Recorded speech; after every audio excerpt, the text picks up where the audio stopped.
Why? Because I just spent the last 6 hours working on a memo for work. Oh, don't do that. I don't want to hear that. That's better. I just spent the last 6 hours working on a memo for work on Christmas Eve.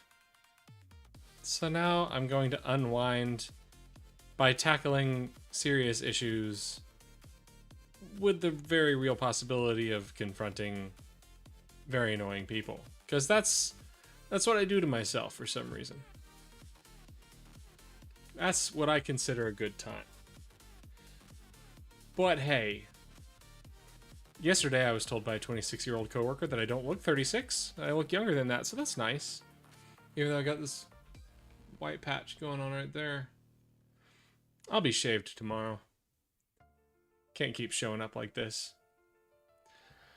But tonight, I'm not sure how serious I want to take things. It's always hard when I start like at midnight or after. It's like hard to get going. But I think I just want to jump right back into what we were doing last night, and maybe if some people come in, we can engage and talk about whatever other people want to talk about. Evil alien robot. Happy holidays. Merry Krampus. Welcome in. Good to see you again. Happy second stream. I haven't done my sign on yet, so I'll do that. Hey, I'm Know Nothing Attorney. I know nothing, so you can too, because it's only in embracing that we know nothing that we can actually learn anything, and that's what we're here to do. That's what we're here to do every single night. This is how we have fun. It's how I have fun. Maybe tonight we'll run into our troll friends again, and I guess that'll be how I'm having fun tonight too. 2 minutes to Christmas. And it's a weird Christmas for me. How's it looking for you, evil alien robot? Yeah, they were around for the beginning of the stream. There's been like 4 back-to-back nights of like trolls, with like the third night being the only night that they didn't show up. The first night was like gruesome, where I was actually allowing them up into calls, and they were bringing up just the most ridiculous topics. And I was being good faith and entertaining the thing, because you never know what kind of opinions people are going to hold. So I tried to engage with them honestly, tried to pull some good faith arguments out of them, and they were oddly resistant to giving good faith, honest arguments, until the point where they just started dropping slurs, and I was like, all right. And then they jumped in Discord and posted scat porn in the Discord. So I had to do a whole like security, like revamp the Discord, which is something I needed to do from the beginning. Yeah, and then they at the end of the first night, they threatened to rape my minor child. They threatened to rape my ex-wife, at which point I was like, have a fucking good time. No, they threatened to have sex with my... the first one is definitionally rape. They just threatened to have sex with my ex-wife. I'm just like, have fun. You're not going to get me with that one. But, yeah, so then... and then it ended with them saying that I was going to be their lol cow for 2 years, and I'm not even sure how they got a little bit of lol out of the first night, because I don't engage in anger, I don't get frustrated, I don't know. But they showed up the second night, and they found that they still weren't going to get engagement from me, and I started just banning each of their accounts after, like... I would just let them entertain me for a bit and be like, all right, it's time for another round of bring another account up. And I just ban them all.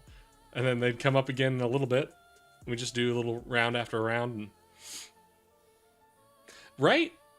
I know, that was the other thing. I was just like, I don't know why you aren't going to some other account that has more people engaging with it yet. Like, it's a brand new account.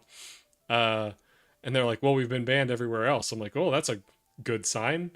But beyond that, thank you, trolls, for making me an affiliate. Appreciate that. Y'all pushed me over the line. Way to go. Lasagna, you can't go breathing into the mic like that. Nobody wants to hear you panting. Yeah, and then just the third night, they just didn't show up at all. And fourth night, they showed up at the beginning. And all they've been doing is YouTube chat now. I think after I reported the leader of the group for threatening, to rape a minor, he made the comment. He's like, well, I'm on my last legs with Twitch, so I'm going to be over here in YouTube chat. I'm like, oh, amazing. What a surprise. Yeah, so that's been that. Last night they were here just at the beginning, and they stuck around for a little bit, and then they just got super quiet. So then I banned those accounts and never saw them again the rest of the night. So by the time you got here, things had calmed down. Evil Alien Robot, it's Christmas Eve, so we're not going to take business super serious. Is there anything that you want to discuss tonight? Anything you want to tackle tonight? Otherwise, we're just going to go back to the sexual abuse accusations against Donald Trump. Keep working on our Trump derangement syndrome video. Because hell, we're going to need it. All for that. Okay.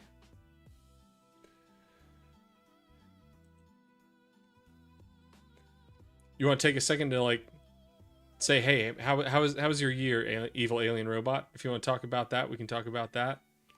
Otherwise, we can just start working. But I'm happy to be human for a second.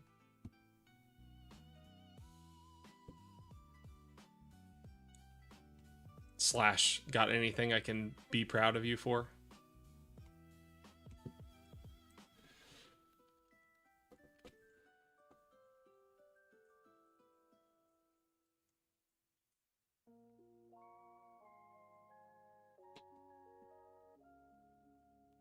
It's been kind of chaotic. Remind me where you're located, Evil Alien Robot?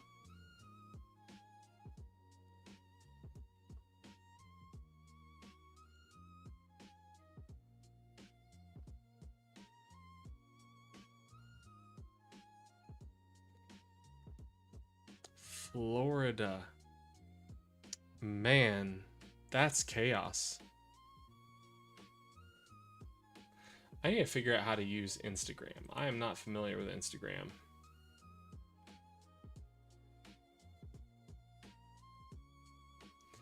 Is it just videos? I thought Instagram was more than that. Reels.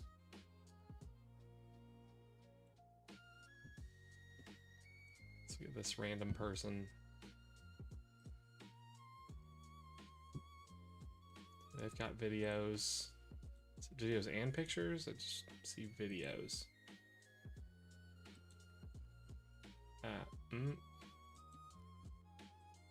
Okay. It's as bad as they say. Man, I had never been to Universal Studios Florida, and I had never been to Disney World. I had been to the California equivalents back when I was like 4, and I was like, you know what? I want to take my kid to these things because like I never got to do it, and I want her to have this really cool experience. And so we planned a trip, and then they opened Alligator Alcatraz, and I was like,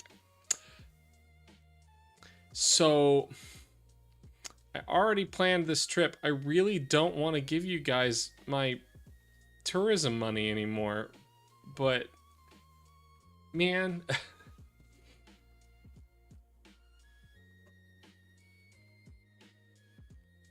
Okay, I have the goal to upload stuff to Instagram tomorrow by Friday.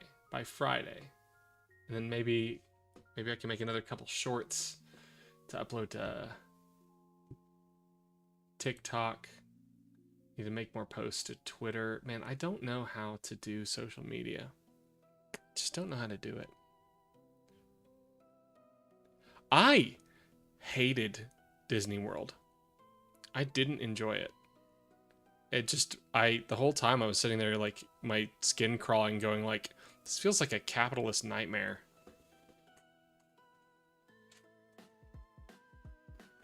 Like we're all just, everyone here is worshiping the mascots of a like company that is just exists to siphon money. This is very strange.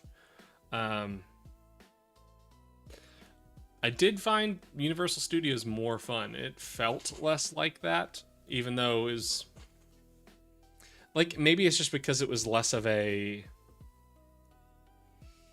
like ancient monolith. Like, I went to the newest park. So I guess that felt like a little more like an attraction, whereas Disney World feels like elder god shit. I don't know.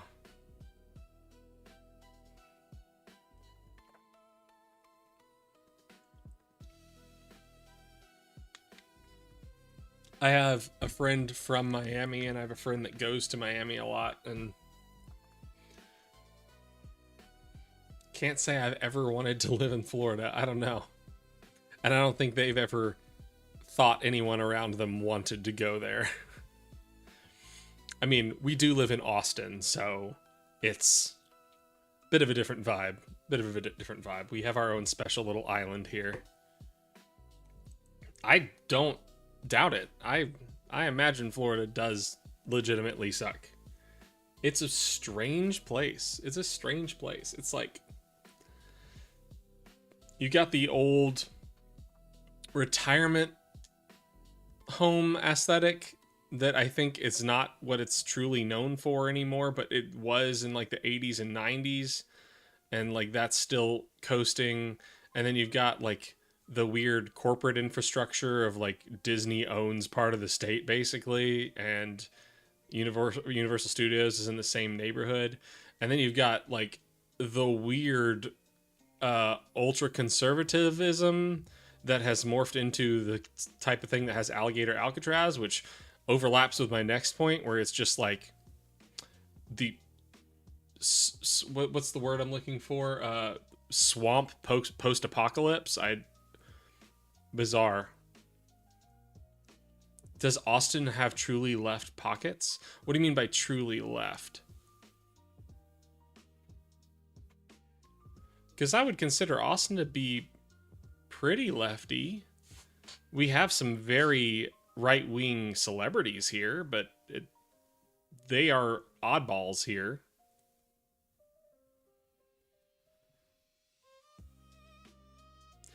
I mean, we have older Democrats because it's, the state capital of an old conservative state, and then we've got our college liberals. But then you do have, like, Austin is just the home to every every lefty left of liberal in Texas. Every's kind of strong, but because you got some that want to live in the sticks, but it's a pretty safe place to be lefty, I think. I mean, I've got some friends in the queer community here. One of my friends is, I guess he would label himself an anarchist, and I've got questions, but okay. Florida is overwhelmingly MAGA at this point. I was heartbroken. Like, I made an internet friend like 2 years ago, and they were pretty significant to me based on the place I was in my life at that time. And my internet friend was trans, and they got super excited to land their dream school. It was like an animation. They had like an animation department at the school that they were going to, and they ended up in Florida. And I was like, that seems like a bad idea. Like, I understand it's your dream school, but like, you're asking to make life hard on yourself, and I really don't want that for you. And I mean, didn't want to crush their dreams of their school or anything, so I was still supportive of the idea. But they moved down there, and like, we were part of an online project together that they and I were basically at the time running together. And I was like second in command because I got tired of being first in command. So I was like, I'm giving this up, but I will support you running this thing. And then they just disappeared off the face of the planet. And they deleted the server that we were on. And I had to help rebuild everything from scratch. And I had to become the person running the project again. And that really sucked. And they ended up showing up a couple months later and said that they had tried to take a shortcut out. And I was like, that was what I was worried about you going to Florida for. And then they stuck around for like a week and then disappeared again. So I hope they're okay. Miss them. They were a homie.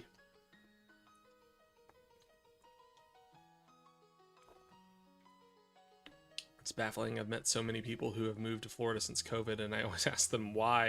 And you just tell these aren't people who are paying much attention. Yeah, me too. Me too. Like, it especially sucks, like, considering, like, they got into their dream program. Like, that should be an amazing experience. Why is the world doing that to them? I never actually found out what happened that made them make that decision. We didn't get deep enough into it, but I hope that hasn't come up again. They were not conservative. I was about to say I would hope that no trans person would be conservative, but I know there are some people that have conflicting ideas in their head out there. I'll still say it. I hope no trans person is conservative. That's self-defeating. Oh, you were. Oh, okay. I was conservative before COVID, yes. It's weird because I don't really like link those two ideas in my head. It was just kind of like a happenstance of timing.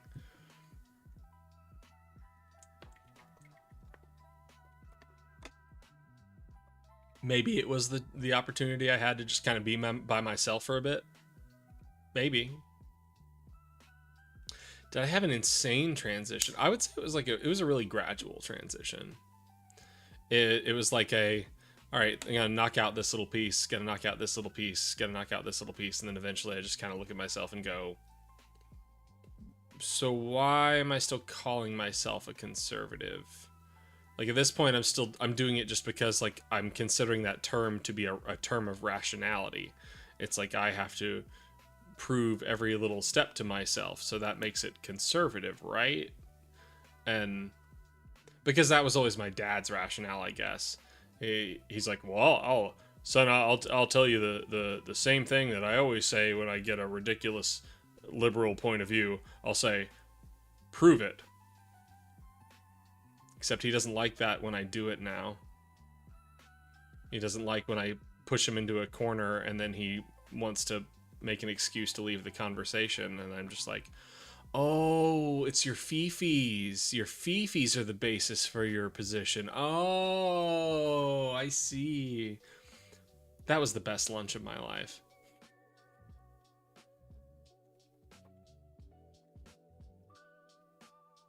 I cornered him on immigration, and then he just went, well, son, you got to get back to work, and I got to go to the bathroom, so... like, oh, okay.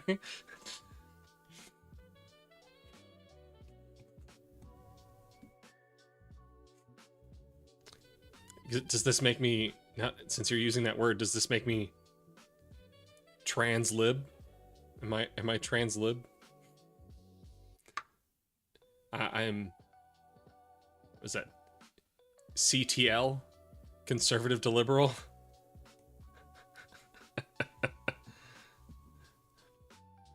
I am the political position that is opposite that of to which I was prescribed at birth.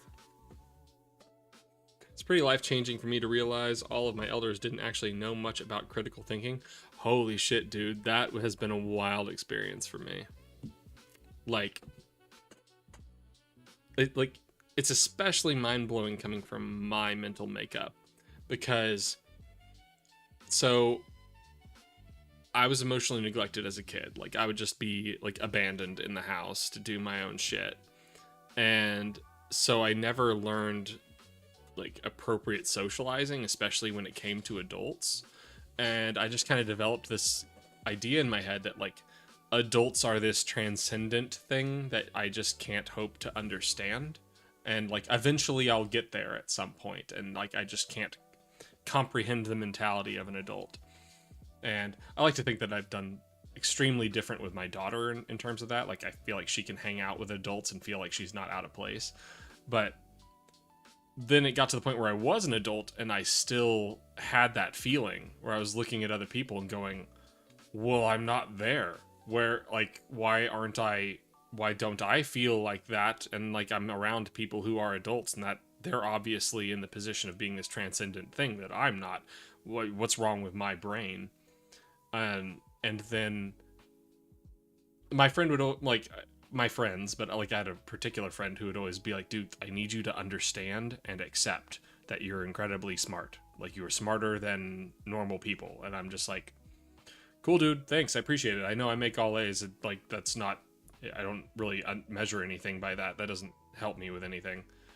But so I had like an understanding of myself as being intelligent, but that didn't compare for some reason to me versus other adults.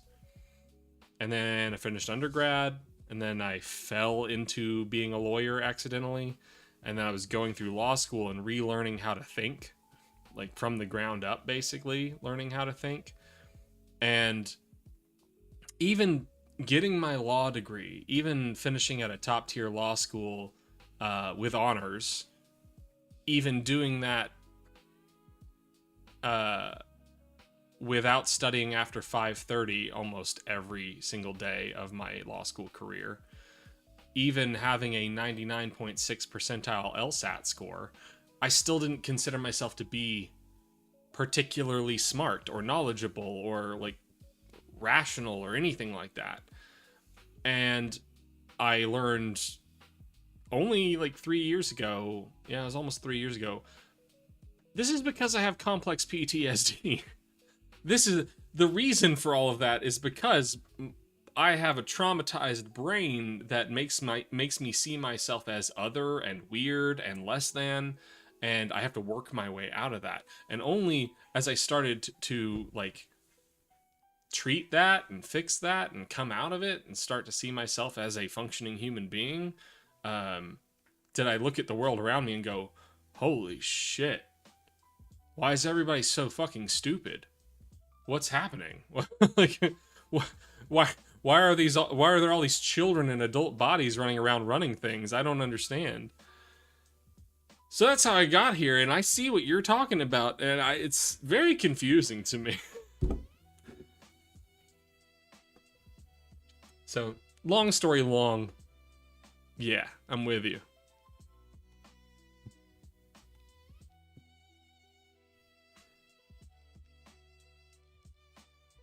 But there was something I wanted to say that was tangential to that. Can't remember what it was. I was gonna say how I accidentally fell. I was gonna say how I accidentally fell into being a lawyer. I don't think I've ever told that story on stream. Like, it's not a super exciting story, I don't think. I mean, it is a weird story. My dad told me to never be a lawyer. He was a lobbyist in Austin. He still swears that he never told me that. But I remember a specific time in college where I was challenging my friend on his Catholic beliefs, which, yeah, not the greatest way to have that, like, that realization. But at the end of that car ride, he was like, Austin, you're really good at explaining stuff. Did you know that? And I was like, I don't know if I knew that I was good at explaining stuff, but I guess it makes sense to me. I just wish there was a way to make money on that. That would be nice if I could make a career out of explaining things. Like, there's being a teacher, but that's not money. But after school, I quit my grad program early. I was going to be an auditor, and I didn't want to do it anymore. I realized it sucked. And so I got into property management for a little bit, worked my way up from an assistant manager to manager of a 200-unit property, and still making $35K a year, which was just insane. And a friend of mine was like, hey, you are interested in teaching, right? And I was like, yeah, I mean, I've always thought that sounded fun, but And he was like, I'm about to start teaching the SAT. I figured you would really be into that. Your SATs are good, right? I'm like, yeah. And he goes, would you want to teach the SAT with me? Like, we can do this with the Princeton Review. And I was like, sure, I'll do it. I'll take a side gig. I need a side gig. My wife doesn't work, and she never will. So I could take a side gig because I'm running a 200 unit property and only making $35K for a family of 3. And so I tried out for the SAT gig, and they were like, you're great. You're great. Your SAT scores are great. Problem is, you live in San Marcos, Texas, and there is not a market for the SAT down there. How about you take the GRE and tell us how you do? And I was like, okay. I took the GRE. I'm still not, I don't have no idea how I did on it, but they were happy with it. And they were like, how about you take the SAT and tell us how you did, or the LSAT and tell us how you do? I'm like, guys, I don't know law stuff. I can't take the LSAT because I don't know anything related to the law. And they're like, it's fine. Just take it. You don't need to, just take it. Just see how you do. I got a 175 on the LSAT without knowing what was on it. A 175 is a 99.5 percentile score. And they were like, okay, you come teach the LSAT. So I taught the LSAT for like 2 years as like a side gig. And during that time, friends and family were just like, Austin, like, with a 175, you should go to law school, guy. You should do it. And I'm like, I can't uproot my whole life and go back to school. Like, with what money? I make $35K a year, guys. Come on. And I kind of put the idea out of my mind, and then like the weirdest final straw happened when a guy I knew fell in with a cult in East Texas, and I went with a group of people to try and get him out of it. And then 2 experiences there kind of changed my mind. One was seeing these kids that I would call abused living on the compound, and I was like, there has to be something that somebody can do to help these kids.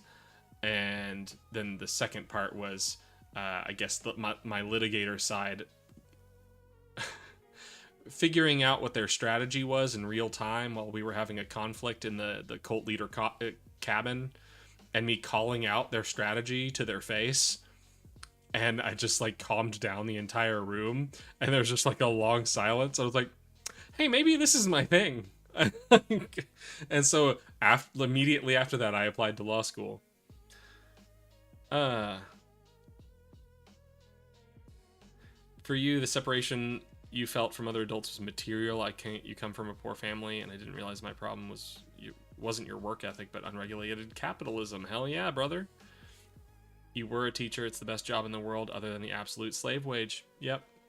Which breaks my heart that that's like how I have to like talk to my daughter about her dreams, because she wanted to be a teacher for years. I'm not sure if that's still what's motivating her. I think now she wants to be like an artist for video games. But she wanted to be a teacher for years, and I'm like, I support you, and like I love that is what motivates you. I just need to let you know that you will not be able to afford anything. If that's what you choose to do, you will not be able to afford anything. But again, I will support you. I just need you to be aware of that. Like, sadly, that's what we have to talk about when we talk about what jobs we're going to take. Oh, let me at least put our debate topics up there and scoot the chair over. There we go. Not a market for the SAT in Texas. Just in a specific town in Texas. I imagine there was a market in the town I grew up in. For some reason, the town I grew up in had one high school, and it had like it was ranked 70 something in like music education in the country. And I was like, I don't know how this exists at all where we live. How did we get here? And I had a brief foray into their music program. I spent less than a semester in choir, so I got a little bit of it. Super educated. That's me. All right. Well, running out of casual steam here. I guess I'll share a little bit about like where my Christmas is at. This is my first Christmas that does not involve my ex-wife. The past 2 years, like 2 years ago, she was trying to get us back together, and I was considering us being friends, so it was okay for her to be here for Christmas. And by the following May, I was just like, nope, fuck that. We're never hanging out again, ever. And so then it got to be last Christmas, and we were still trying to do we are going to be a solid, firm family for our daughter, so you can come over here Christmas morning. And she has just done so much shit in the past few months that I'm just like, I have no interest in spending Christmas with you. Not going to do it at all. So this is my first Christmas without her involved, and that means that tonight is a night that my daughter spends the night with her, so Christmas morning is with her. So this is my first Christmas in a decade with nobody. So that's nice. Nice and not nice. I don't know how to feel about it. It's different. It's weird. I'm gonna sleep in on Christmas morning. Hell yeah. Oh, you got no idea. Some people have ex-wives. I have an ex-wife. I never thought I would be in that position, but boy am I. She's a piece of work.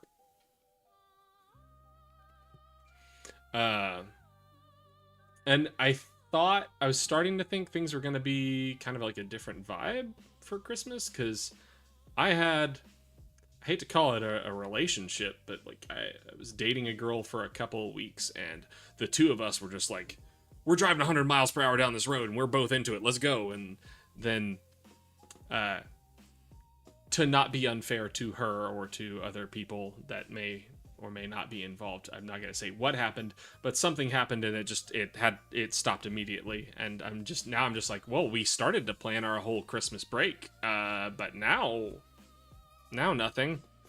Still a little heartbroken over it. Sucks. I was ready to go 100 miles per hour, but yeah, c'est la vie.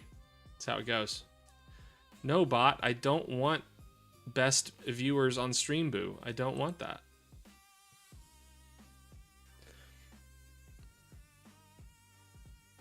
Yeah, I would go as far as to say that it's like the first time I've ever dated. I don't know, it gets a little complicated because then it starts to get into like, well, what do you mean by that? Because I never dated in high school. I didn't really date in college. I had a 3-year relationship in college, and it's like we became really good friends first. Like I was super interested in her, but it came to the point where like we were just hanging out like every single day after class, and then it got to the point where I was like, hey, just so you know, I'm interested in you. And then it became are we not dating for like a year to a year and a half or something. And then it was just like super fundy Christian the whole time. And then I wouldn't even say my ex-wife and I dated. She had a boyfriend, and then I took her to work at summer camp with me. And then I told her during that time that I was interested in her, and I wanted her to know that because it made things complicated, or just in case it made things complicated. So I just told her that, and then she broke up with her boyfriend to start a relationship with me, and I proposed after 3 months. And then I spent like the last 3 years just working on myself, and this was the first time I actually went on some dates. So, whole thing's weird to me. I don't know what to feel about any of it. Except the little bit of heartbrokenness still in, but yeah, it's okay. I'm gonna make it through the whole thing.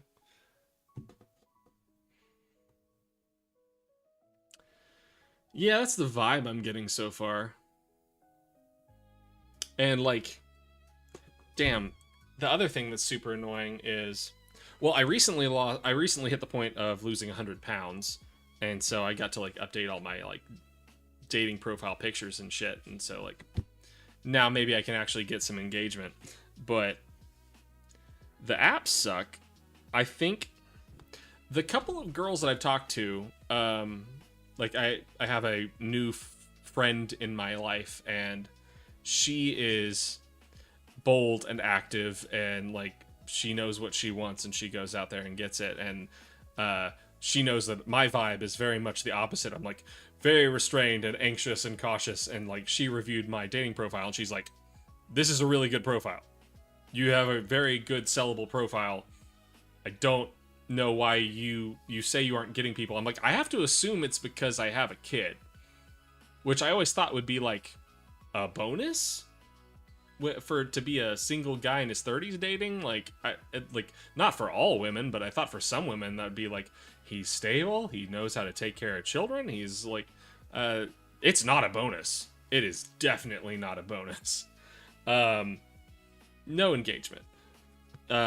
I recently found out from that girl I was dating for a couple of months that she's like, I would recommend, I don't know why I'm recommending this, because I don't want other girls to look at your profile, but if I were to recommend that you were to change your profile, your main picture is a picture of like some Polaroids of you and a couple of your girlfriends.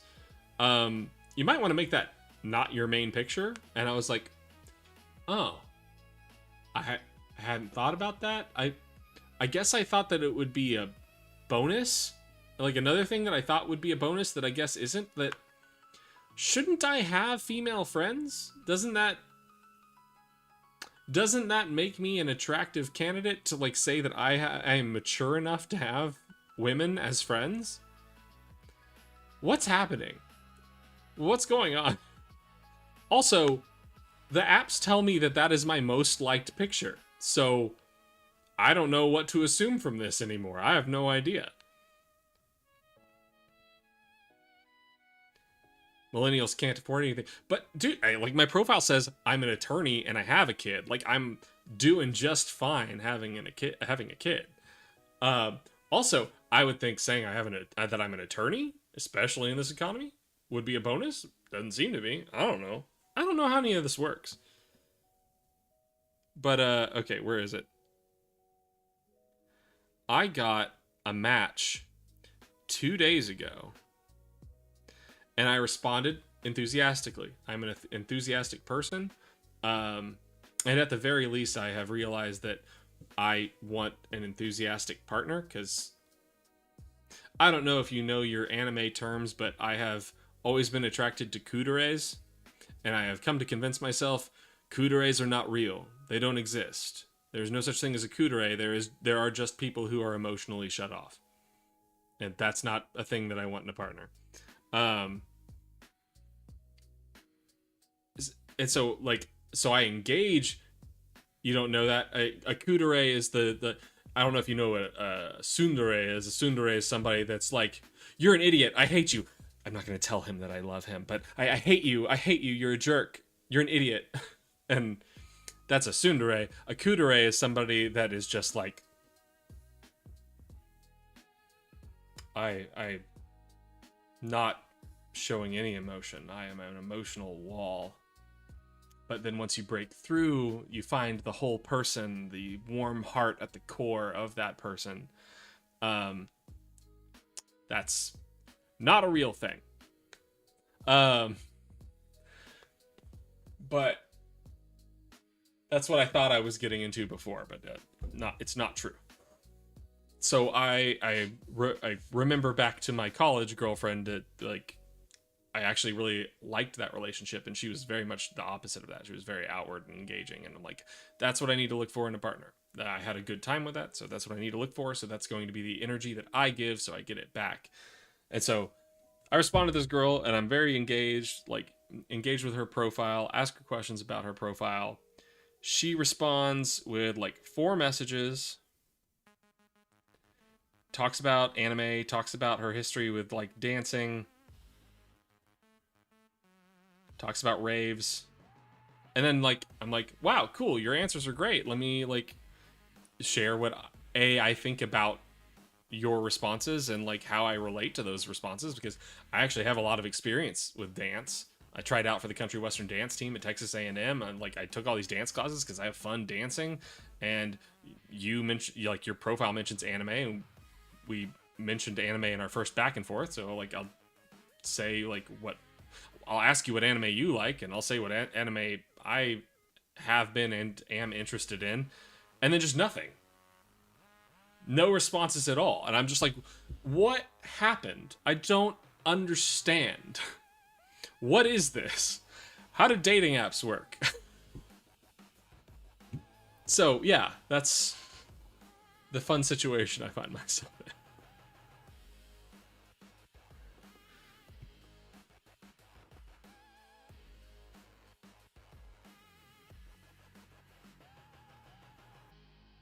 Why? Well, I don't. Is it just the type of person I am where I'm like, I could just literally talk to any person and just, I want to know more about what's going on with them? Where like, it doesn't make sense to me that people just stop talking? Like, I guess I have a guess from the girl that I was dating for a couple weeks. Like, because she told me, she was like, I want to admit to you that I set up a date with another guy before you and I started hanging out. So I want to let you know that that's going to happen. And since we already arranged it, I kind of feel like I need to do it still.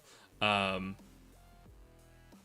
and now I'm imagining other girls going through that. So maybe this girl's talking to another guy and things were started to go well. So she just dropped the conversation. Maybe that's what happened. That kind of makes sense to me, but it's kind of rude. But I mean, for sure, that's a thing. I I mean, I guess from that perspective, I can see it just being like, I don't have the social energy for this. Okay, fair. Oh, for sure. I saw like a really scary graph the other day. What is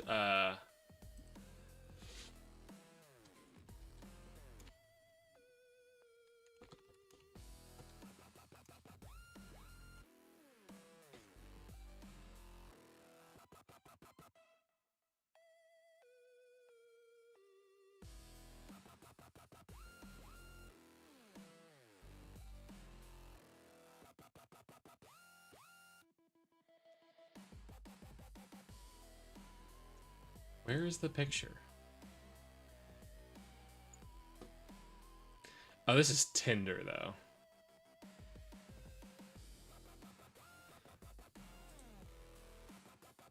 There it is. Okay.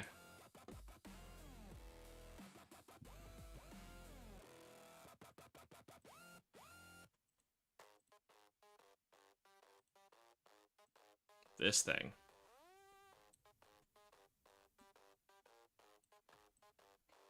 Uh, uh, uh.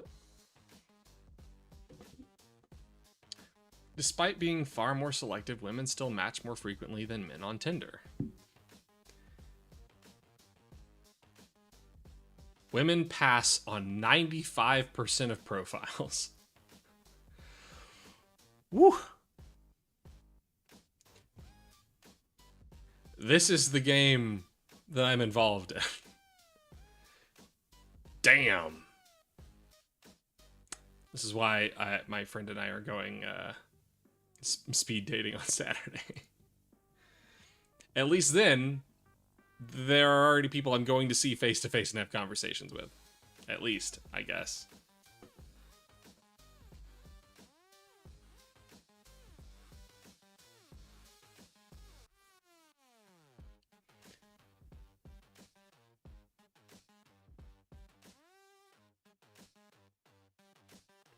Women match with 36% of those they like.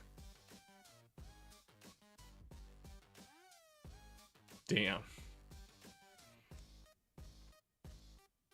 Do I get many people that call to debate? Let's see how long we've been going. I started the Twitch stream the Saturday after Thanksgiving, so we've been going for a couple weeks. I have had a couple of debates with people in the chat.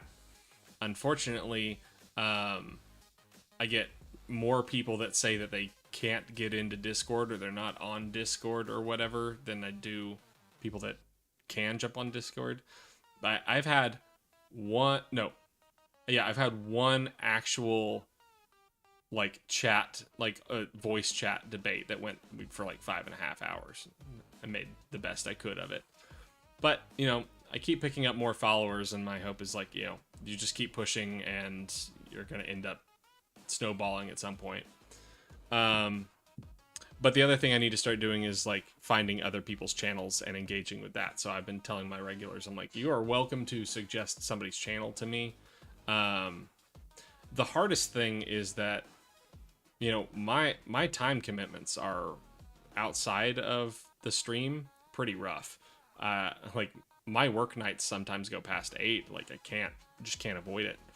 And then, like, while I'm at work, I'm literally working the whole time. I don't even take lunch breaks while I'm at work. So I can't get on the internet and find who I want to talk to. And so I find myself in the position of, like, I want to push the project forward. So I want to stream, but I also have a lot of things that I should be doing outside of stream that I can't do while I'm on stream, and I don't have the time outside of stream. So inches at a time. I have thought about doing debates for years. I found it such a fun concept, and I constantly found myself in positions I'm like, no, why aren't you engaging with that point? Like, push them on that. Or, no, you're wrong, you don't know how the law works. Like, come on. And so I've been talking about it with friends for a long time, and they kept encouraging me to do it, and it was... trying to remember specifically what point. I think it was the ice raids of LA and Chicago that got me to the point where I was like, I have to start my channel. Doesn't matter if I'm ready or not, because otherwise I'm just going to psych myself out not being 100% ready to start the channel. So I'm facing hiccups every step of the way, but, you know, just go for it. Correct as you go.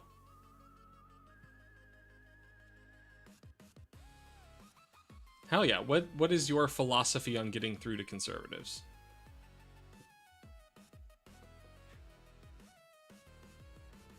I'm happy that look, we're just getting to have a one-on-one chat, and that's good enough for me on Christmas Eve. I guess now it's technically Christmas for me. We are at the very beginning stages of making a YouTube video, and, like, the first YouTube video I made took me a month and a half to make.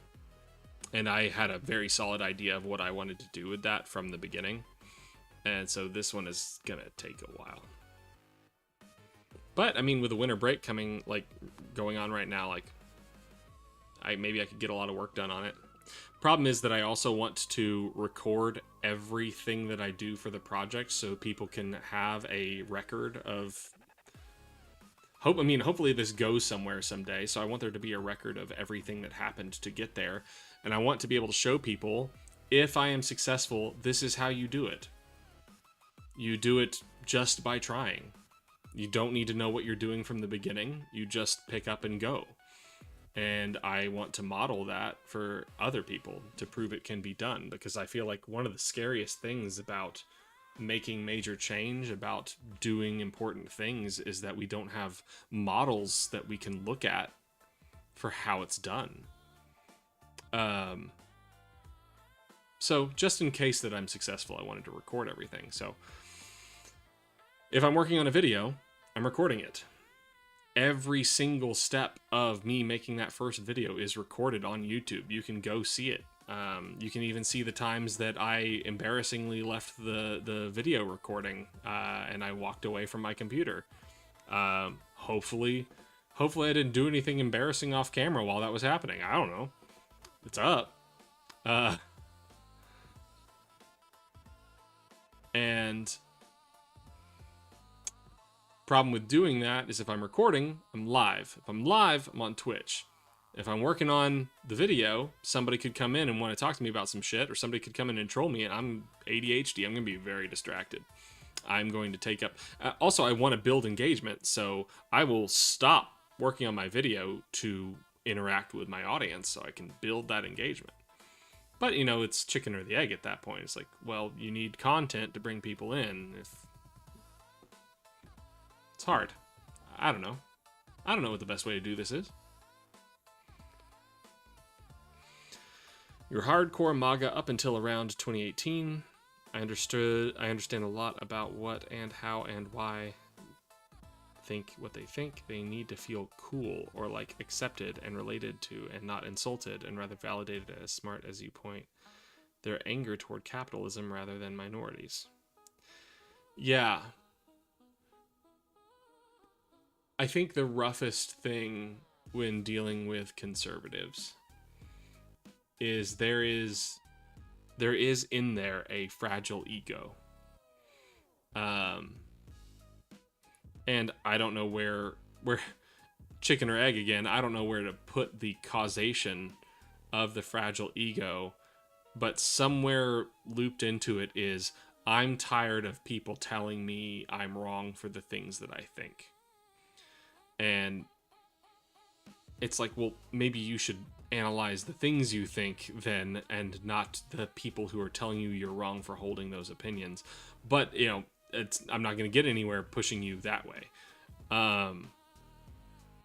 But there came to be such a zeitgeist in the conservative sphere of the world, I think largely because of the internet. They could all link together and be like, aren't you tired of being told you're wrong? Yeah, I'm tired of being told I'm wrong. Aren't you tired of being told you're wrong? And they just all got together and be like, we are tired of being told we're wrong. So more than anything, we're motivated by shutting down the people who tell us we're wrong.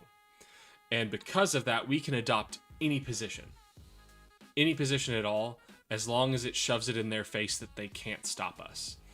And I feel like that's what we're combating, and it's a really weird problem to combat. And I'm getting pissed off at my camera. Does this work? Look at that. Okay, it does work.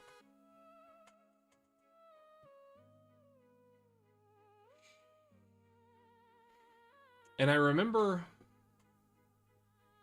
being very pro-choice, and then when I fell into my stupid fundy phase, I swung to being pro-life, and I was just like, this makes logical sense, I guess. But then as I started to fade out of it, I just got really confused, and I was like, I don't know which of these positions I should be holding. I'm not convinced either way, and I don't know what to feel. And then I remember having constitutional law class in my 1L year. And I took up the professor's question of, he introduced the classics, the classic, classic pro-choice argument of, if you wake up in a hotel room and you are like, you're hooked up to the most talented violinist in the world, and they die if you disconnect yourself, are you morally obligated to leave yourself hooked up to that person so that they live? And, you know, the class in general was like, no, like, people have the right to their bodies or whatever. And my professor was like, but of course there is the counter argument, the obvious counter argument to that, you know, people tend to leave out of that scenario. Does anybody know what that is? And I raised my hand, and I was like, well, the obvious would be that, like, in the situation of the violinist, there is no argument to be made that the person involved made any kind of choice that got the violinist hooked up to them. And I got approached by somebody after that class, and that was super weird. I got approached by somebody after that class because I gave the response that I did. I responded to the professor's question. And he said something to me about what my opinion on abortion is. And I was like, you don't know what my opinion on abortion is. And he goes, well, yeah, I mean, I could kind of tell from what you said in class. I was like, no, you couldn't tell from what I said in class what my stance on abortion is. And he's like, well, I could. I'm like, no, you don't. And you never will. You won't. And he was like, oh, okay. And then he kept walking. But I felt that vibe of, like, the conservative position going, I am not interested in you telling me that I'm wrong. I don't want to have that conversation.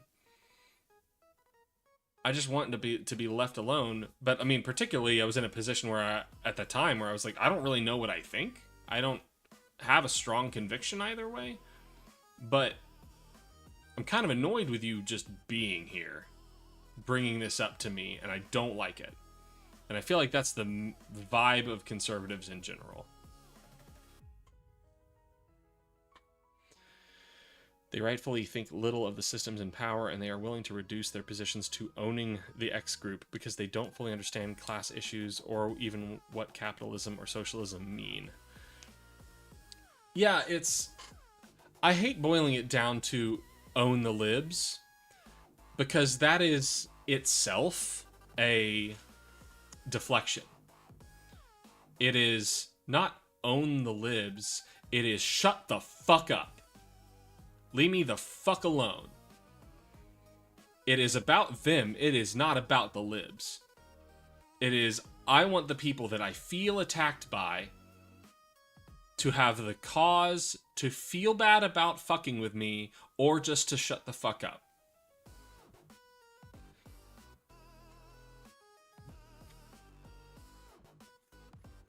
But the thing about that is, inherently in it is a very human tendency that those of us that have learned to move on from have the curse of knowledge of forgetting that we ever had to move on from it in the first place.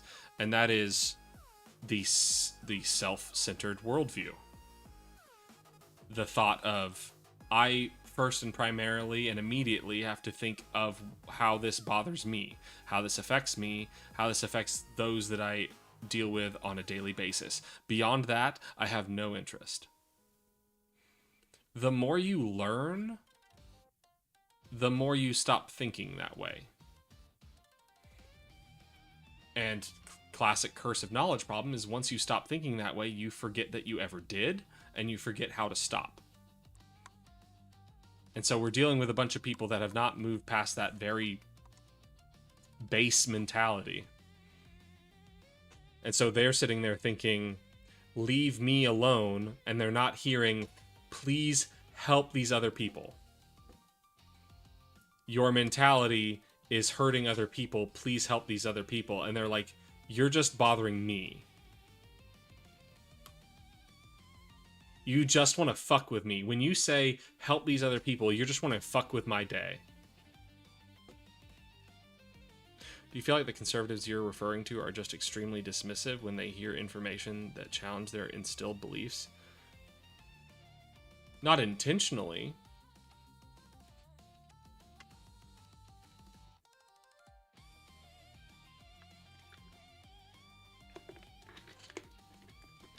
They are not intentionally dismissive.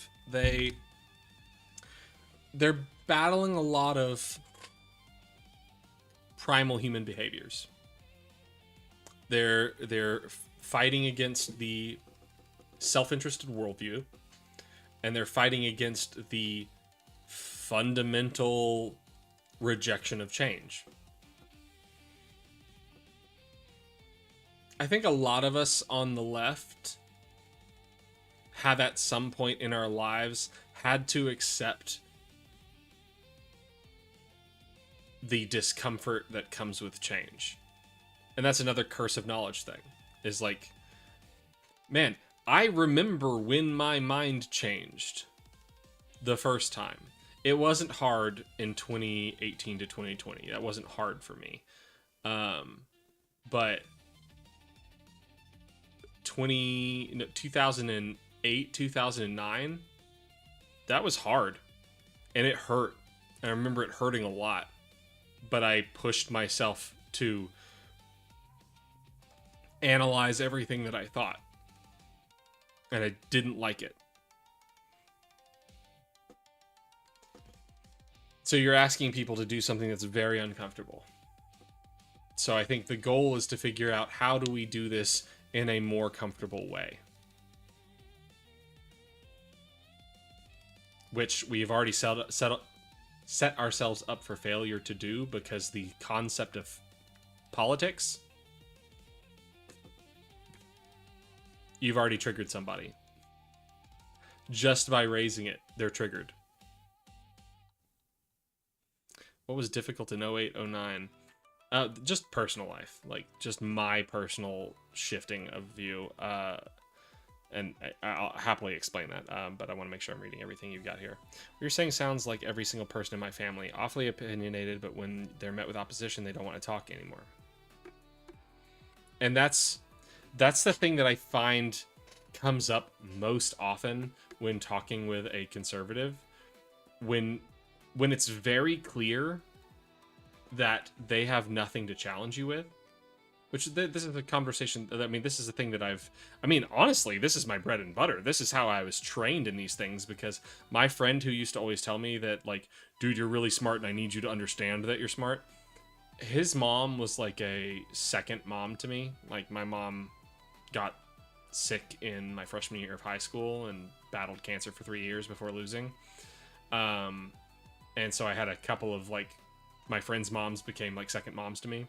And so I would sit in this woman's kitchen, and I'd just be like, Kim, why do you think this stupid conservative thing? And then she would raise a thing, and I'd be like, Kim, that thing... reconnecting. Evil alien robot, let me know if you hear me again. Let me know when you've got me back. OBS said that it disconnected, so I need to know when I'm back. I'm back. Am I back? Am I reconnected? Are we streaming again? Check 1, check 2, check. Hello, reality, am I here? I assume I'm back by now, but I haven't heard confirmation. Anyway, just assuming that I'm back, I'll continue with the story. I would sit in Kim's kitchen, and I would just tell her how she was wrong about everything until she just got to the point where she was like, Austin, I don't want to talk about this anymore. Austin, I don't want to talk about this anymore. Just every conversation we would have. Austin, you do this every time. I don't want to talk about this anymore. Until we got to the point where she was just like, Austin, I don't want to have these conversations with you anymore. And that was so bizarre to me back then, because I'd be like, but you're not changing your mind on anything. You obviously know that you're wrong. Because we keep having these conversations, and you never have anything to give back. So you're wrong. Why do you want to stop talking? I don't get it. But that's how I was trained on this, and yeah, I still see that all the time. I still see that with the ultra-nationalist that I talked to for 5.5 hours, and who I taught sex and gender to for like 2 hours. When he just got to the point where he's like, dude, can we stop talking about gender? And I'm just like, oh, what happened? What did I do? Okay, but did I at least give you helpful information? He's like, yeah, like, that's kind of why I want to stop talking about it. Like, I've got stuff to think about. And I'm just like,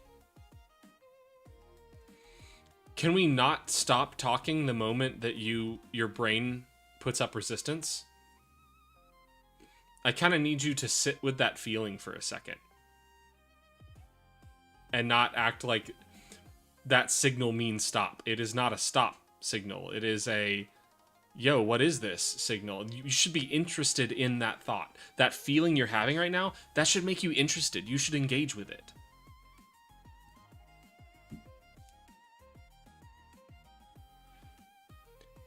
Right? And that's how they're programmed to deal with it. It's like, well, it's better if I just shut my brain off, like, because, like, I specifically remember having the thought, I shouldn't challenge my own belief because because I'm right. I'm currently right. So if I challenge my own belief, the only thing that could happen is I could end up being wrong. I could end up changing my mind to something that is incorrect. So that's dangerous, so I shouldn't do it. That's what religion does to a motherfucker. That's fucked. For them, they don't view the opposition as something to respect, let alone consider, because you're taking the position of a blue-haired Starbucks worker. Or worse, like an evil person, a Satanist. Someone that the devil has gotten to. That's a thought stopper. You can't argue with that. There's nothing you can do.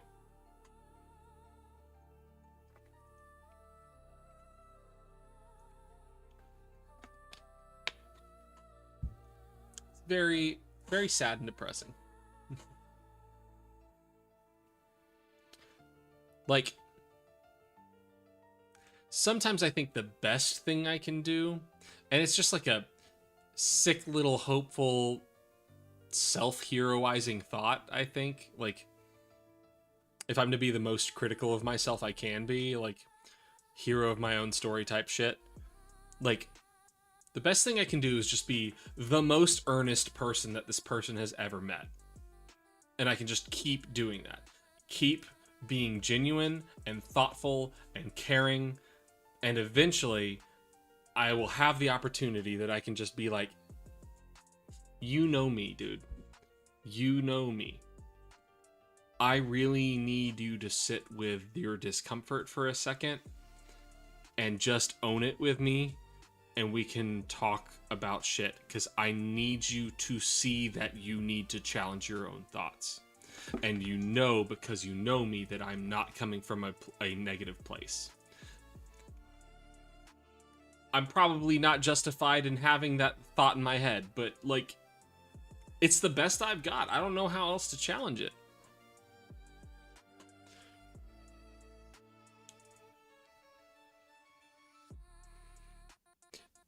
And now I think about it, like, that's really funny to me that, like, that used to be my opinion on, like, Christianity, and you, like, was my excuse as a Christian for why I didn't want to evangelize. And that thought is just like, be the example. Like, be the person they look at and go, ooh, I now have a cause to wonder what being Christian is like. So maybe I want to explore that. And I'm just doing that with leftism. Like, look, dude, I'm a white, wealthy, cis, heterosexual, vanilla male that comes from old Texas politics. I have no conventional reason to be interested in leftism. And that's me. I am a socialist. And I am the nicest fucking guy you'll ever meet. What does this mean to you? What does this look like to you?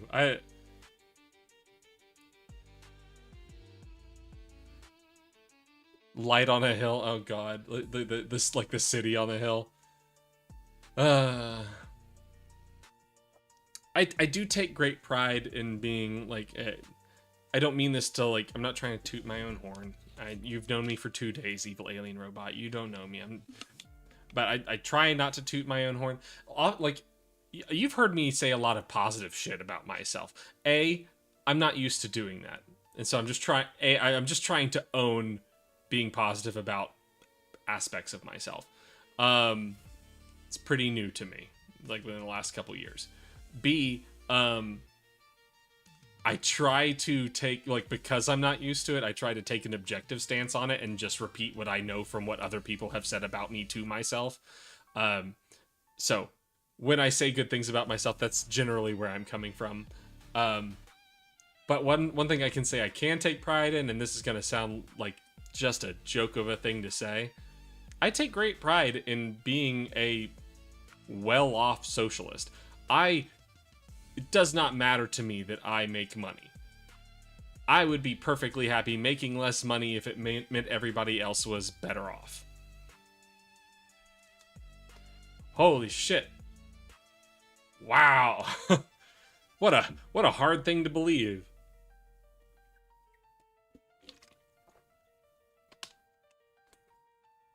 And, you know, I also kind of see it from the logical perspective of, like, even in the self-interest case, I would feel better off if I knew I had a better safety net under me. If I knew I had more to rely on if things ever went bad, I would feel like, maybe that's just me being an anxious person. I'm always sitting here going, everything can go wrong. It would be nice to know that the bottom wouldn't fall out, you know?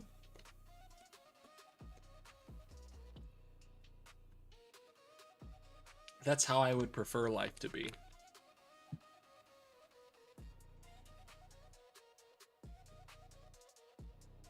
Right, which is always the stupidest argument. It's always the dumbest argument. Well, why don't you give all your money away? Well, because I live in a system where that would be a really dumb thing to do. Oh no! Why doesn't Bernie Sanders sell both of his houses? Well, he doesn't live in a socialist system.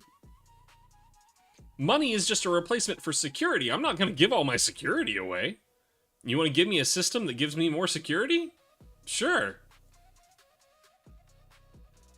Now we're talking.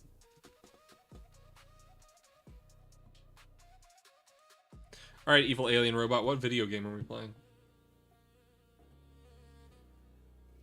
We playing Dead by Daylight? I haven't played that in a couple years. God, almost gives me stress to think about playing Dead by Daylight.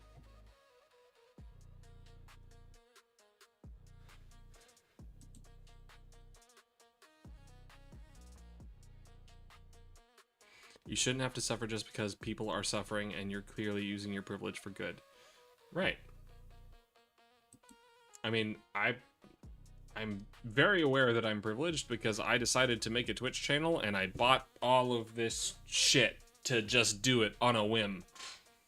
Bought a new PC, well, bought all the parts for a new PC. I bought stuff for a new microphone. I bought a new audio setup. I bought lights, a desk, a chair that broke immediately, so now I'm using an old desk chair. And I'm too ADHD to replace it. Bought a new printer. I bought a new tablet that I haven't set up yet that I hope to use at some point, that I can like make live notes that people can see on screen.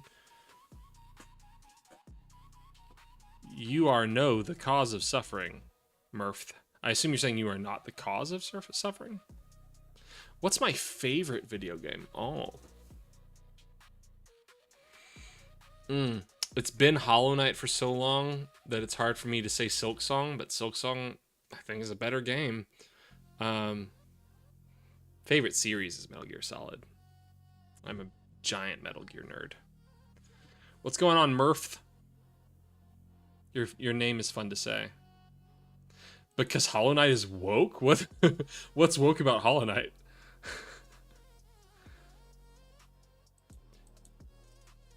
Is that why your name is Murph?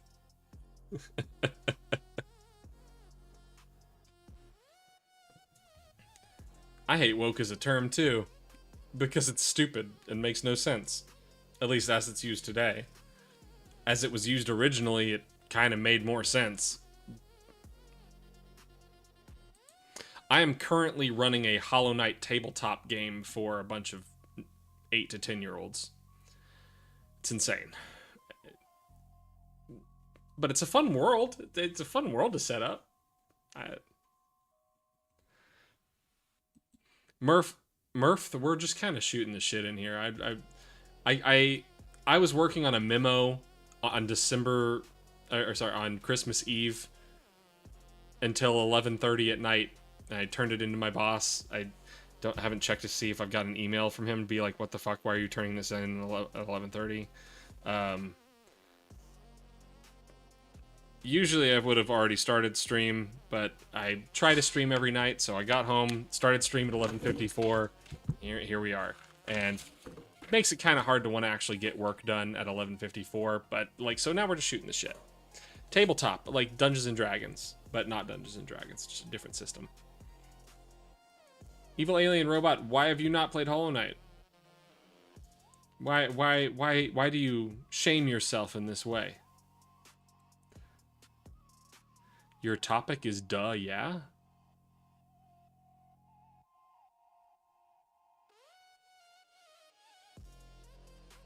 I can't make sense of that sentence.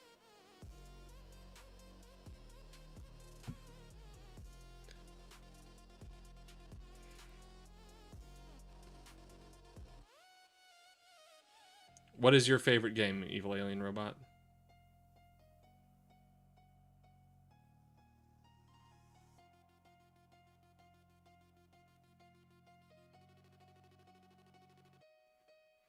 I can't wait for somebody to challenge me on this one. I want to do this one real bad.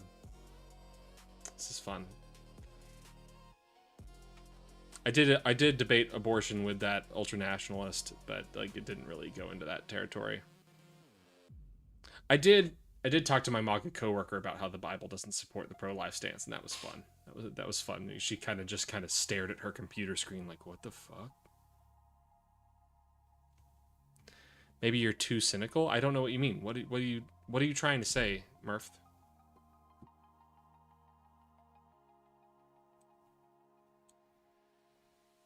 What are you saying duh yeah about?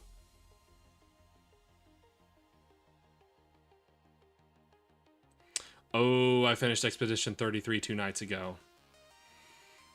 And my feelings on it as a game, I'm just like, it's alright. And then my feelings on it as a narrative are like, it's alright. Until the last 2 hours, then I'm like, whoa, okay, shit. Well, alright. Okay. You got me. I'm hooked. And now I need to talk about it with somebody. Which ending did you go for? Which impossible choice did you make?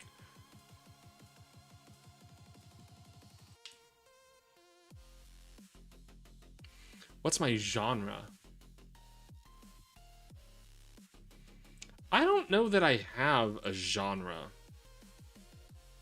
My thing is mostly narrative. If I'm hooked on the narrative, you got me. However I'm playing, however I'm engaging with it, you got me. Like Hollow Knight as a Metroidvania doesn't have much of a story, except the entire background of the game is a story, and then I'm exploring the background and figuring out what the fuck is going on. I'm hooked. Love it. Metal Gear Solid, like just a bunch of intrigue and plot twists and weird characters. I'm in it. I'm hooked. What's another one? Weird series that I'm into. I know lots of people have opinions on Danganronpa, but I'm just hooked on murder mysteries. And I think the way Danganronpa approaches the concept of a murder mystery is really fun and very interesting. Because I started a murder mystery book club because I was such a fan of how Danganronpa approached the concept of the murder mystery. And then reading a bunch of murder mysteries for a book club, I'm just like, this doesn't do it. Because the thing Danganronpa does is like, what pushes a person to kill? What makes life valuable and worth something even if you die? Like, Danganronpa likes to make characters matter even if they die. And so it's exploring like these core principles of what makes life worth living, what makes life worth taking, what makes ruining my life worth it, or risking my life worth it. And exploring those really human elements is really fascinating. And the reason Danganronpa is able to do it, and where a whole bunch of other murder mysteries are not, is because it has created a scenario where you can have murder mystery after murder mystery after murder mystery, and so it just keeps happening. And that's what is so cool about it. I haven't played Soma. I'm not familiar with Soma. Atmosphere and the whole feel is just good to me. I initially went with Verso, but I went back to see Mael's ending too. Like, I want to say Verso's ending is the more healthy one, but then I'm just like, well, that just presumes so many things about reality and life and the soul, and you're weighing. Murph, close your ears if you don't want to hear spoilers for Expedition or Clair Obscura real quick. Or Expedition 33, however you want to refer to it. Close your ears. I'll put down my hand when it's okay. Alright. You're basically weighing a single fragment of a person's soul, which I don't even know what that means, or how aware it is. You're weighing a fragment of a single person's soul, a quote-unquote real person, versus thousands of fake people's souls. and one has to be restrained and tortured forever for them to live. But if you don't restrain and torture that one forever, then the other ones just don't get to exist. And what is the cost of that? That's unanswerable. Oh, okay, cool.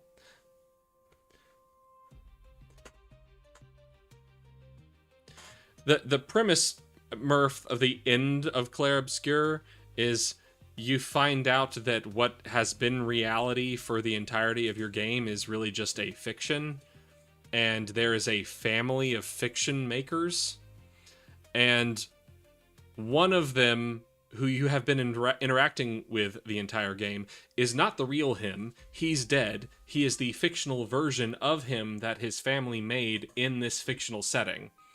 And the last piece of his soul that is vested in this art that continues to make the art exist is a fragment of his soul from when he made the art as a small child. And now the whole family is hanging on to it to not lose the last piece of their family member that they loved very much.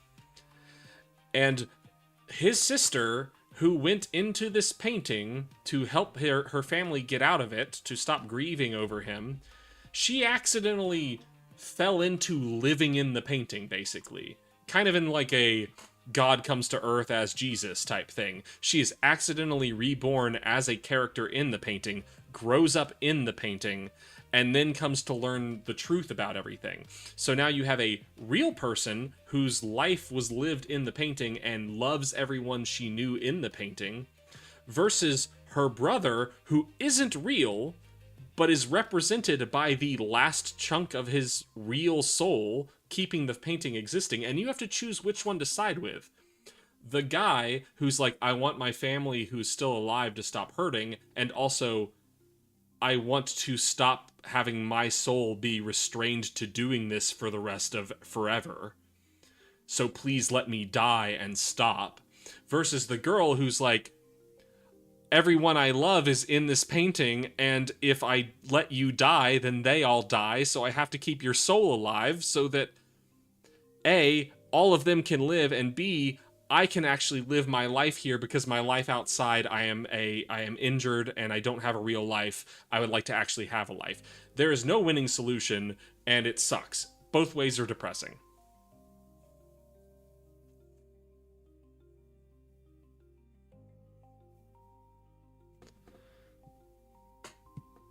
You accidentally bought the MGS3 remake. I, as a Metal Gear fan, will not play that game. It's a good game. It is a good game. I just think the majority of it as a game isn't anything remarkable. It's just a JRPG that's turn-based. It has some Paper Mario / Mario RPG elements where like timing matters and whatever. But all in all, as far as mechanics go, it's just fine.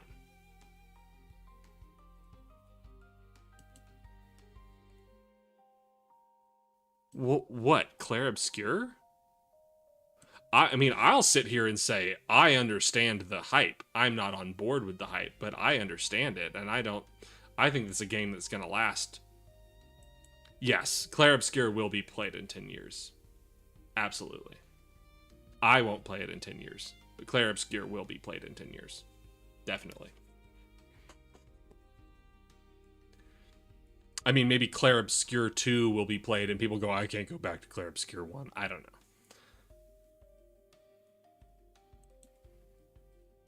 Well, of course you're not sure. You haven't played it. How would you know?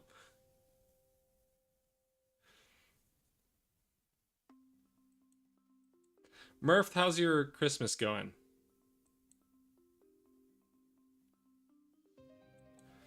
Baldur's Gate 3 gives me anxiety. I enjoy Baldur's Gate 3. It's a good time. Definitely a remarkable game, for sure. But because I'm an anxious person and my brain doesn't make sense. But I hate games where I have to sit there, like, I can't play, God, what's it called? Elder Scrolls. I can't play Elder Scrolls because I sit there and I go, what if I miss everything? If I miss everything, I'm like, I can't handle it. It's not a good game as a game, story to... No, Murph, tons of people would disagree with me on that. I'm not going to sit here and objectively say it's a bad game. I am aware that it is, by most standards, a very good game. It's just not my cup of tea. I get so much FOMO. What are you talking about, Murph?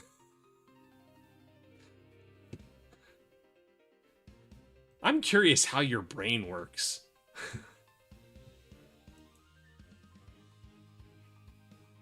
Pokemon trading card game for the Game Boy.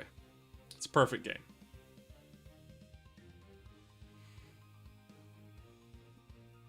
It's not, but I do go back to it a lot. Murph is gonna break my head. Are you talking about Baldur's Gate 3?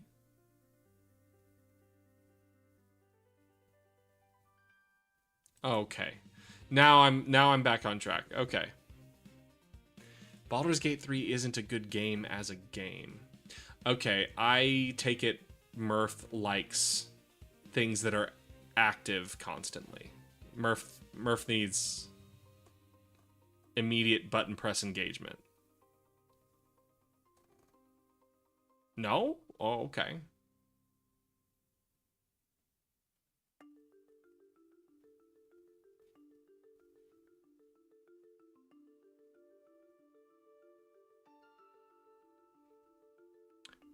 Murph's favorite game is The Game, which I just lost. Evil millennial humor. Yeah, you're welcome.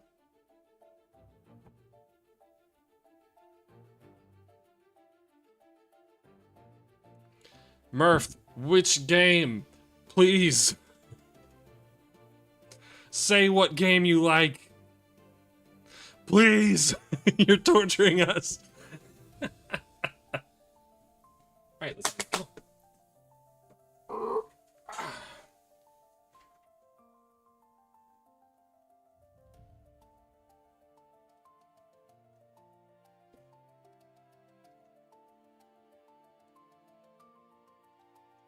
Right, but what is your favorite game? We're trying to figure that out.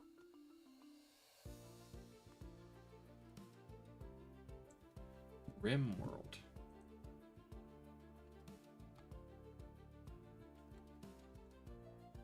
I'm down for some rimming.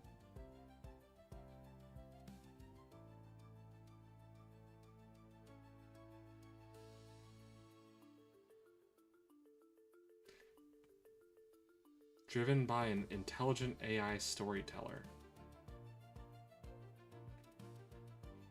Does that mean, like, anything can happen?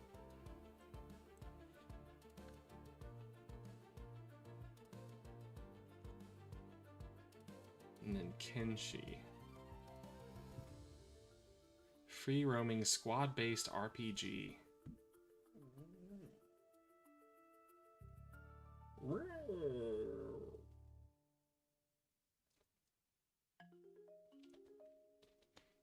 Woo! That's like me with Dead by Daylight. What are my official hours in Dead by Daylight?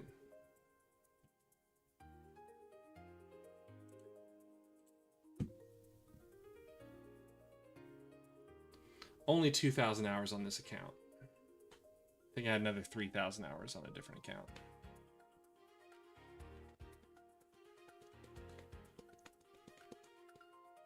Oh my god, Dead by Daylight's 10th anniversary? Jesus Christ.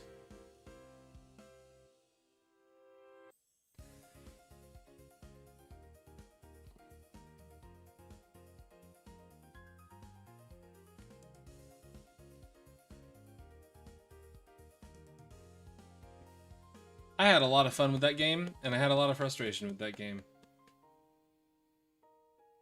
But mostly, it was how I got through a shitty marriage.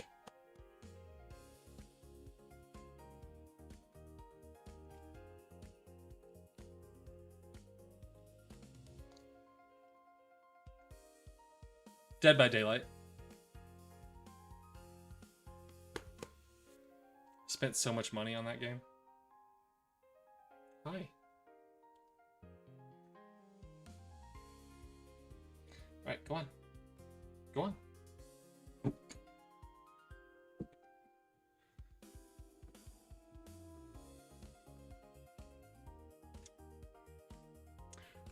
Damn, I need a new girl to play Stardew Valley with. That's how you trick them into gaming.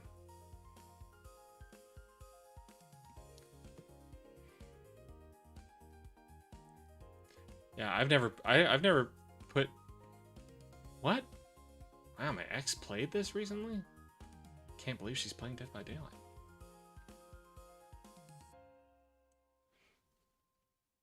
I haven't put 2,000 hours into my favorite games. 10 years. Oh, y'all know a good one? Untitled Goose Game.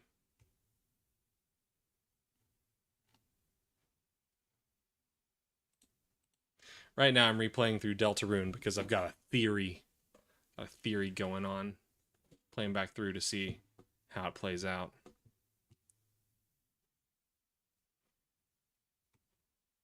Ark got you through a bad relationship? Did I say Undertale or did I say Deltarune? I love Undertale. That is a great game.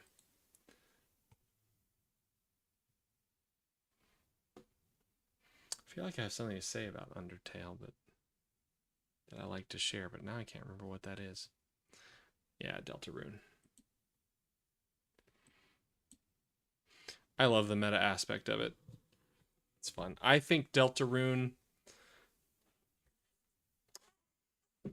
I think in Deltarune we are playing somebody else's save file. Like, I think we are playing the continuation of a game that wasn't supposed to be continued. Which is a very fascinating concept. I think it was only a matter of time before somebody came up with that idea.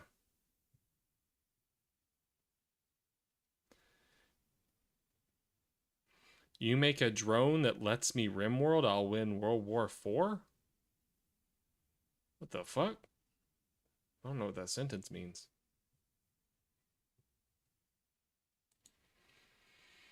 I'm also a sucker for Final Fantasy Rebirth, but mainly just because I love Final Fantasy VII. I can't bring myself to play any modern Final Fantasies.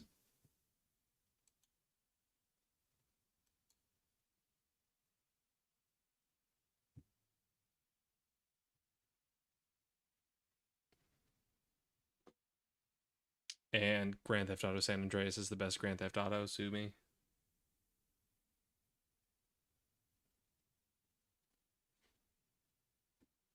Also, super underrated. I want to say franchise, but I don't know if the franchise is that good. But I love Monkey Island. Monkey Island 1. My friend asked me what she should get me for Christmas, and I was like, I have no idea. I don't care about gifts at all. I never have. It's hard for me to come up with things that I want. But if you want to get me something that no one would ever get me something that's related to Monkey Island, because no one would get me anything related to that.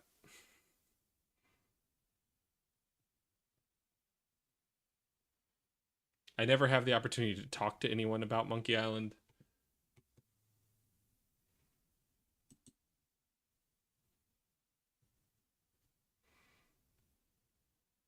I'm Guybrush Threepwood. I want to be a pirate. Did you ever play Uncharted?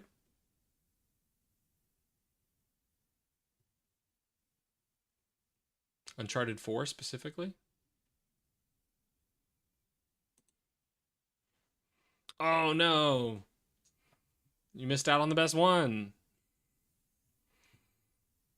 I was so averse to playing Uncharted 4 for the longest time because Uncharted 3 made me so fucking mad. Made me so mad.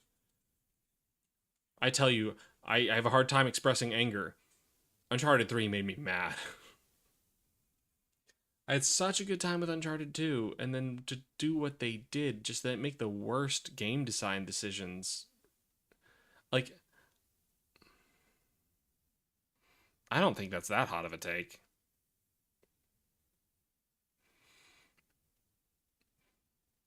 I don't think. I mean, I would agree. I don't think there's much remarkable going on with Uncharted at all as a series. I don't. I hate the gameplay loop. The let's do a jumping puzzle and then we'll go to these a gunfight that feels just like every single other gunfight in the game. Boring. Indiana Jones shit. Love that. Love me some Indiana Jones shit. But the gameplay just kind of gets in the way of it for me at that point. Ugh, but it's the same thing. It's the same thing. I couldn't play The Last of Us because I don't like the gameplay loop. But then I lost all the Indiana Jones shit. So you lost the one thing I was enjoying. But so like Uncharted 1 was nothing. It was nothing. Uncharted 2 was a good time. It was a good ass time. It was nothing special. It was just a good ass time. With some Indiana Jones shit. Um Uncharted 3, you had me on a high. And then I get on in there and I'm playing through the game going, all of this feels incredibly disjointed. It feels like there is no like overall philosophy about the game that we wanted to make. What is happening? Turns out, find out later, they literally just came up with set like exciting scene elements. That's what they came up with. They're like, we want to make a bunch of scene elements and then I don't know, let's string a story through it. That's not how you make a story, guys. That's not how you do that. People will play through it and they will feel that because it's nonsense. You've come up with nonsense.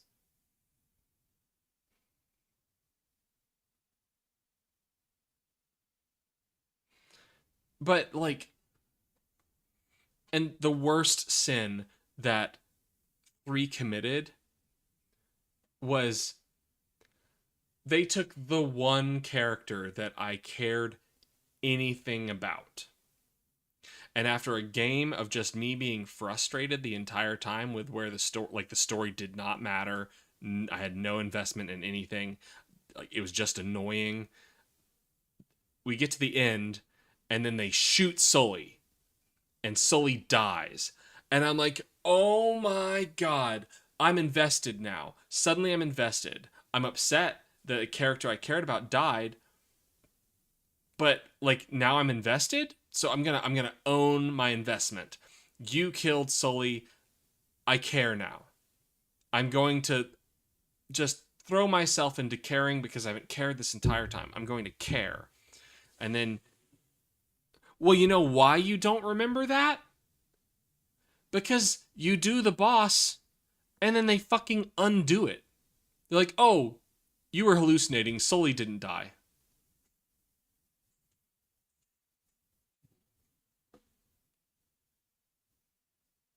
I'm sorry. What am I supposed to care about? Who did what? Congress is the only boss if they are not sycophants. Oh, Congress is only the boss of the president if they aren't sycophants. Yes, this is true. Yeah. Functionally, Congress is the boss of the president, but I mean, a boss can be a sycophant to an employee too, I guess. Boss can bend over backwards if they want to make a certain employee like them. That's not true. Trump loves Daddy Putin.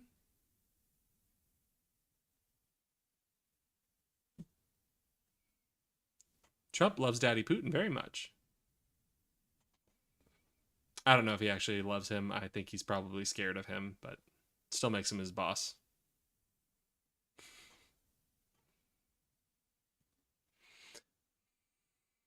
What do y'all think about that yacht story? I read that yacht story. I got offline last night.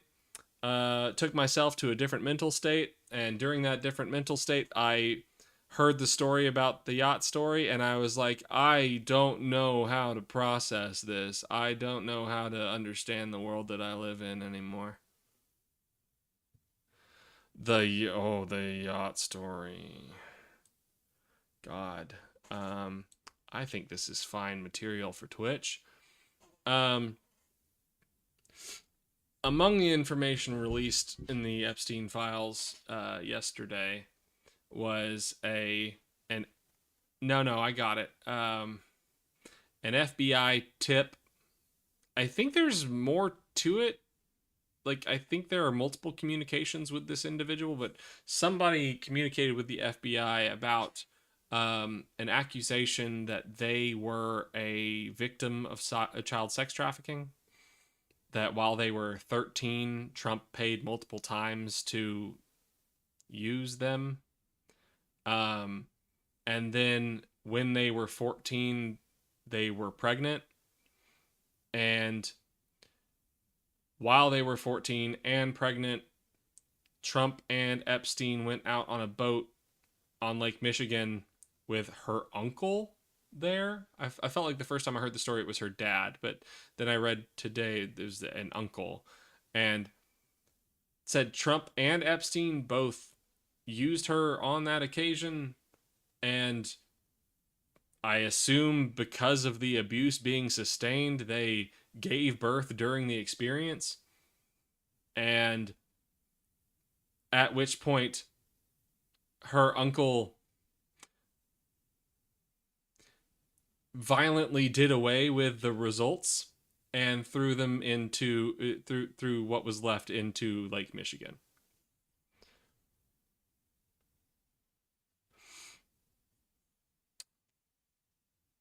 I'm sorry, evil alien robot. I mean, I don't think Christmas Eve is probably like the best occasion for to expect someone to come in and debate. Yeah, dude, I know. If that's real, and like you and I are on the same page on the philosophy of the people that I'm trying to get through to. So I hope you get to be here for me to have the chance to talk to somebody in that way. Um, and if your philosophy is anything like mine, then hey, keep tuning in, and eventually you'll get the chance to see it. Have you checked my YouTube channel to see the one video that I have up of a debate? We can pull it up. If you haven't seen it yet, I can pull it up. We can watch it together because I still find it entertaining.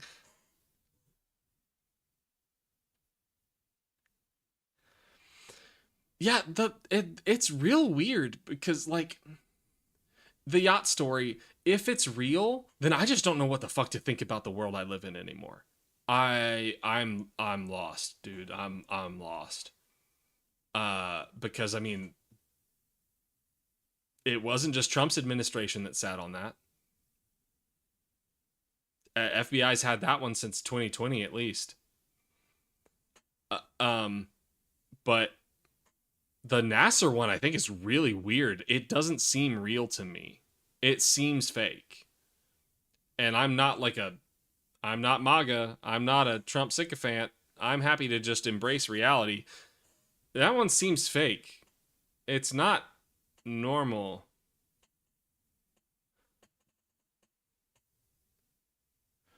Okay, let's bring up my debate video because it's just such a fucking good time. Turned it into a 3-minute short. It's sped up a little bit. Oh, no, I don't want to bring it up on that window. I want to bring it up on one of the windows I will share.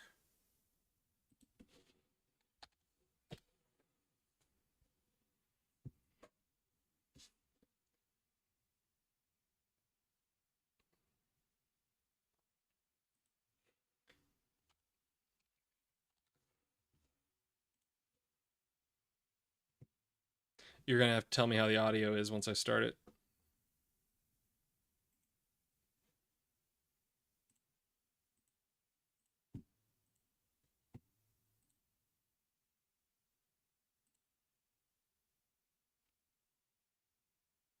What the hell? These aren't my shorts. These are other people's shorts. These are shorts I haven't watched. Why are these here? Whatever. Okay. Why are Democrats... Hey. You're supposed to be showing. There we go.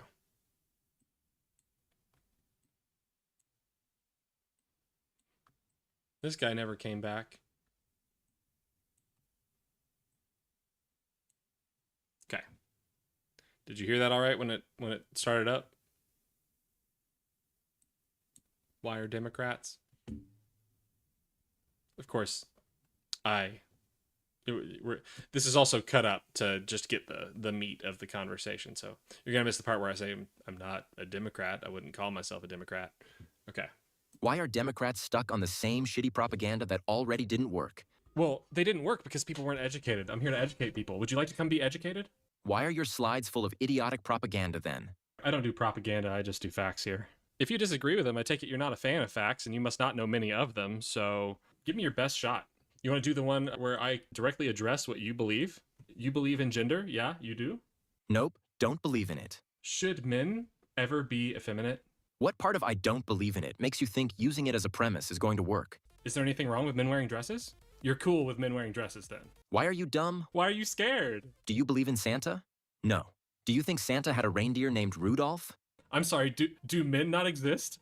Do dresses not exist? Which of those two things are you saying is not real? The men or the dresses? Neither are things to believe in. They're words describing indefinite patterns. So there's no such thing as a dress? It describes a thing that cannot be bound by a definition? So you don't believe there's an objective definition of a man at all? Are kilts dresses? Okay, should men wear dresses that aren't kilts? Sounds like you think dresses exist, which makes your whole Santa argument nil. I'm more interested in the question, is there no definition for men? Can anything be a man? It's not even clear what a person is. Words have no meaning. I'm going to take it from your desire not to answer the question. It's starting to look like you believe that gender is real. Your argument has boiled down to words have no meaning. That's the best you've got. You're running scared because you don't want to say that gender's real. So would you rather say that gender's real or that there is no definition for what a man is? It looks to me like you've got two paths here, and I don't think you want either one. Even gender theorists don't think gender is real, you idiot. I want to see what you think they think it is. Social construct.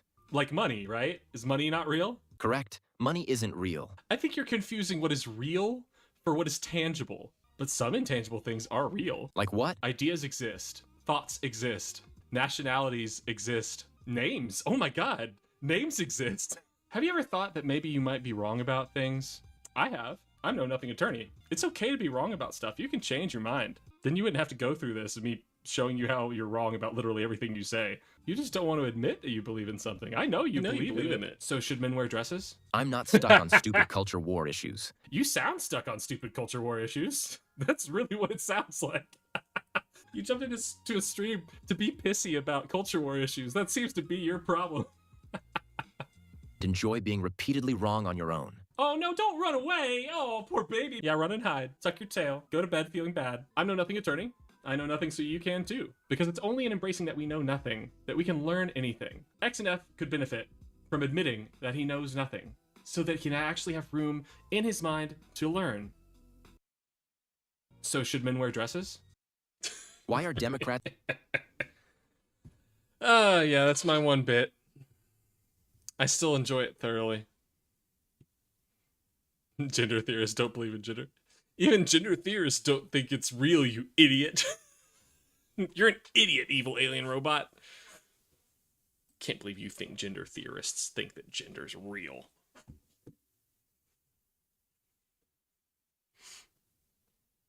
I know.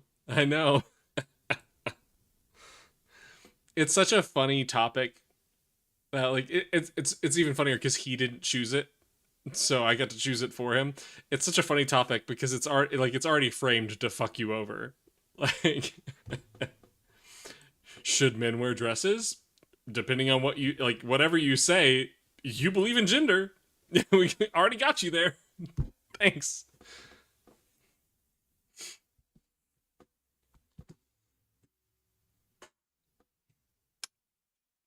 I mean, I guess if you say yes, men can wear dresses if they want to, that doesn't yet technically mean you believe in gender.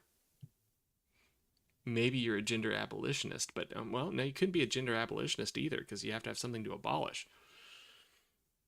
I don't know. Anyway, it's 1:45 for me. It's 2:45 for you, evil alien robot. Goddamn. Okay. Well, I appreciate you being here, making my Christmas Eve exciting.